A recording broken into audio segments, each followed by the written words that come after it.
రాహుల్ గాంధీ అయ్యండి ఏ కూటమి డ్రామా ఇప్పుడు రివర్స్‌లో ఎళ్తది. ఇప్పుడు రాహుల్ గాంధీ పెద్ద పెద్ద బోర్డులెట్టి డిజిటల్ ప్లాట్‌ఫార్మ్‌లు పెట్టి ఏమని చెప్తున్నాడు?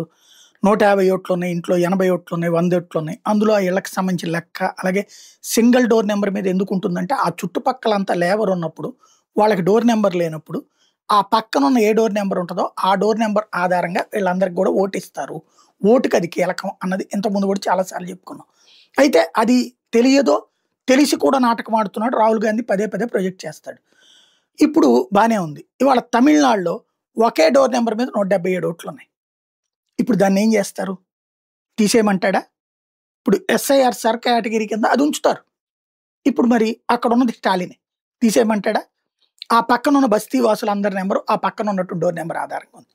ఇది కరెక్ట్ అని చెప్తున్నది ప్రభుత్వమే వాదిస్తోంది ఎలక్షన్ కమిషన్ ఎదుట. మరి ఏది నిజమనాలిప్పుడు? అదే ఇక్కడ $1,000,000 ప్రశ్న.